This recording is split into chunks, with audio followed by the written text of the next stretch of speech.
Jail അധികൃതർക്ക് മുന്നിൽ മനസ്സ് തുറന്ന് വെഞ്ഞാറമൂട് കൂട്ടക്കൊലക്കേസ് പ്രതി അഫാൻ. കടബാധ്യത മൂലം ബന്ധുക്കൾ നിരന്തരം അധിക്ഷേപിച്ചു. അമ്മ മരിച്ചെന്ന് കരുതിയാണ് മറ്റുള്ളവരെ കൊല്ലാൻ തീരുമാനിച്ചത്.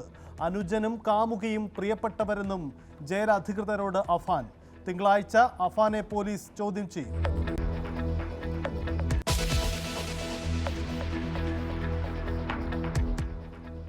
ലഹരി മാഫിയയെ പൂട്ടാൻ കർമ്മ പദ്ധതി ഒരുക്കി. ഓപ്പറേഷൻ ഡി ഹണ്ട് കൂടുതൽ ശക്തമാക്കുന്നു. സ്ഥിരം ലഹരിക്കേസ് പ്രതികളെ കരുതൽ തടങ്കലിലാക്കാൻ എക്സൈസ്. ആലുവയിൽ കഞ്ചാവും ഹാഷിഷ് ഓയിലുമായി 6 ഒഡീഷ സ്വദേശികൾ പിടിയിൽ.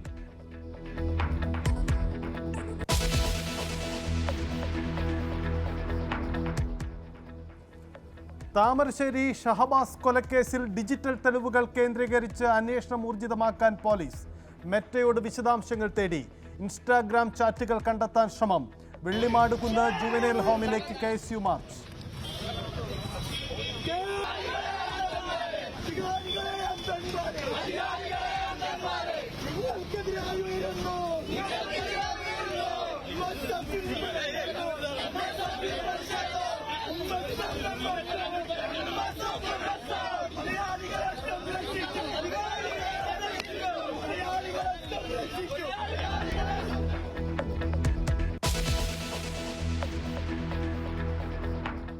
ഫിലിം ചേംബർ യോഗം ഇന്ന് കൊച്ചിയിൽ. സർക്കാരിന് സമർപ്പിക്കേണ്ട ആവശ്യങ്ങൾ സംബന്ധിച്ച് കൂടിയാലോചന അജണ്ട.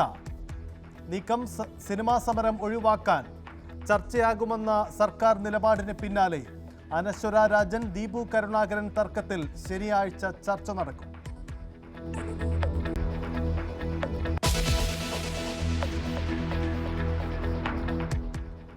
സംസ്ഥാന ഭരണം പിടിക്കാൻ ശശി തരൂരിന് തന്ത്രപ്രധാന ചുമതല നൽകി കോൺഗ്രസിന്റെ കർമ്മ പദ്ധതി. സർക്കാർ വിരുദ്ധ പ്രചാരണങ്ങൾ ഇനി തരൂരിന്റെ ഉത്തരവാദിത്തം. നിയമസഭയിലെ പോരാട്ടം VD സതീശന്റെയും രമേശ് ചെന്നിത്തലയുടെയും നേതൃത്വത്തിൽ.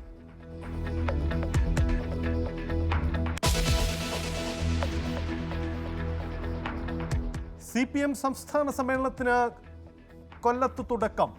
ദീപശിഖ ജാഥകളുടെ സംഗമം വൈകിട്ട് ആശ്രമം മൈതാനത്ത്. പ്രതിനിധി സമ്മേളനം നാളെ മുതൽ. പ്രകാശ് കാരാട്ട് ഉദ്ഘാടനം ചെയ്യും.